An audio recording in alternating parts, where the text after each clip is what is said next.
ಪ್ರಿಯ ವೀಕ್ಷಕರೇ, ನಾನು ನಿಮ್ಮ ನಗರ ನಾಗೇಶ್. CNN 2023 ನ್ಯೂಸ್ ಚಾನಲ್ಗೆ ಸ್ವಾಗತ. ನಿನ್ನೆ ಧರ್ಮಸ್ಥಳದಲ್ಲಿ ನೂತನವಾಗಿ ಸಂಕೀರ್ಣವನ್ನು ಲೋಕಾರ್ಪಣೆಗೊಳಿಸಲಾಯಿತು. ಈ ಸಂಕೀರ್ಣ ಲೋಕಾರ್ಪಣಾ ಕಾರ್ಯಕ್ರಮದಲ್ಲಿ ನಮ್ಮ ದೇಶದ ಉಪರಾಷ್ಟ್ರಪತಿ ಜಗದೀಶ್ ಧನ್ಕರ್ ಲೋಕಾರ್ಪಣೆಗೊಳಿಸಿದ್ದನ್ನು ಇಲ್ಲಿ ನಾವು ಕಾಣಬಹುದು. ದಿವ್ಯ ಸಾನ್ನಿಧ್ಯವನ್ನು ಧರ್ಮಸ್ಥಳದ ಪರಮಪೂಜ್ಯ ಶ್ರೀ ಡಿ. ವೀರೇಂದ್ರ ಹೆಗ್ಗಡೆ ಇವರು ವಹಿಸಿದ್ದರು.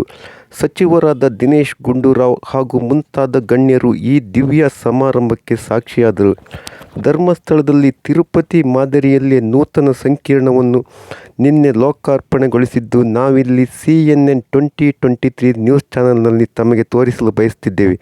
ನೋಡ್ರಿ, ಎಂಥ ವಿಶಾಲವಾದಂಥ ಹಾಲಿನ ವ್ಯವಸ್ಥೆ ಹಾಗೂ ಸಭಾಂಗಣ ಅದ್ಭುತವಾದಂಥ ಧರ್ಮಸ್ಥಳದಲ್ಲಿ ನಿರ್ಮಾಣಗೊಂಡಿದ್ದು ಈ ಕರ್ನಾಟಕ ರಾಜ್ಯಕ್ಕೆ ಹೆಮ್ಮೆ ತರುವಂಥ ಸಂಗತಿಯಾಗಿದೆ.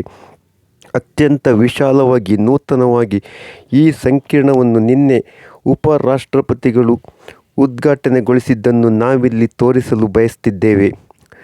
ತಿರುಪತಿ ಮಾದರಿಯಲ್ಲಿ ಧರ್ಮಸ್ಥಳದಲ್ಲಿ ಅತ್ಯಂತ ವಿಶಾಲವಾದ ನವನೂತನ ಸಂಕೀರ್ಣವನ್ನು ನಿನ್ನೆ ಲೋಕಾರ್ಪಣೆಗೊಳಿಸಿದ್ದು ಎಲ್ಲವೂ ಇಲ್ಲಿ ಅದ್ಭುತವಾದಂಥ ವಿಶೇಷತೆಗಳಿಂದ ಕೂಡಿದೆ ಕಣ್ರಿ. ನೋಡ್ರಿ, ಎಂಥ ಫ್ಯಾನಿನ ವ್ಯವಸ್ಥೆ.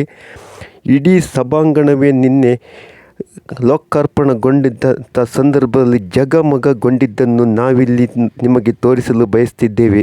ಅತ್ಯಂತ ವಿಶಾಲವಾದಂಥ ವ್ಯವಸ್ಥೆಯಲ್ಲಿ ಶ್ರೀ ಧರ್ಮಸ್ಥಳದ ಧರ್ಮಾಧಿಕಾರಿ ವೀರೇಂದ್ರ ಹೆಗ್ಗಡೆಯವರ ಕನಸಿನ ಕೂಸು ಎಂದು ಹೇಳಬಹುದು.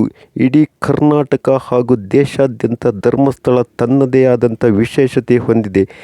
ಇಲ್ಲಿ ಶ್ರೀ ಮಂಜುನಾಥ ಸ್ವಾಮಿ ಹಾಗೂ ಅಣ್ಣಪ್ಪ ಸ್ವಾಮಿಯ ಇಲ್ಲಿನ ಈ ಭಾಗದ ದೈವಗಣವಾಗಿದೆ.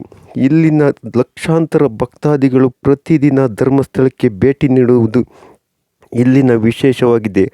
ಶ್ರೀ ಮಂಜುನಾಥ ಸ್ವಾಮಿ ಹಾಗೂ ಅಣ್ಣಪ್ಪ ಸ್ವಾಮಿಗಳಿಗೆ ಪ್ರತಿದಿನ ಲಕ್ಷಾನುಗಟ್ಟಲೆ ಭಕ್ತರು ಇಲ್ಲಿ ಬಂದು ದೇವರ ಕೃಪೆಗೆ ಪಾತ್ರರಾಗುವುದು ಇಲ್ಲಿನ ವಿಶೇಷ. ಧರ್ಮಸ್ಥಳವೆಂದರೆ ದೈವ ಗಣಗಳ ನಾಡು, ಧರ್ಮಗಳ ಬೀಡು ಎಂದು ಇಡೀ ದೇಶದ ಜನರೇ ನಂಬಿದ್ದಾರೆ. ಧರ್ಮಸ್ಥಳದಲ್ಲಿ ಪ್ರತಿದಿನ ಲಕ್ಷಾಂತರಗಟ್ಟಲೆ ದೇವರ ಭಕ್ತರು ಇಲ್ಲಿ ಬಂದು ಮಂಜುನಾಥ ಸ್ವಾಮಿ ಹಾಗೂ ಅಣ್ಣಪ್ಪ ಸ್ವಾಮಿಗೆ ಇಲ್ಲಿ ನಮಿಸಿ ನಡೆದುಕೊಂಡು ಇಲ್ಲೇ ಉಳಿದುಕೊಂಡು ಹೋಗುವಂಥ ವ್ಯವಸ್ಥೆ ಇದೆ. ಇಲ್ಲಿ ನೇತ್ರಾವತಿ, ಪವಿತ್ರವಾದ ನೇತ್ರಾವತಿ ನದಿಯಲ್ಲಿ ಭಕ್ತಾದಿಗಳು ಸ್ನಾನ ಮಾಡಿಕೊಂಡು ಅಲ್ಲಿಂದ ಮಂಜುನಾಥ ಸ್ವಾಮಿಯ ಸನ್ನಿಧಿವರೆಗೂ ನಡೆದುಕೊಂಡು ಬಂದು ಮಂಜುನಾಥ ಸ್ವಾಮಿ ಹಾಗೂ ಅಣ್ಣಪ್ಪ ಸ್ವಾಮಿಗೆ ವಿಶೇಷ ಪೂಜೆ ನೆರವೇರಿಸ್ತಾರೆ.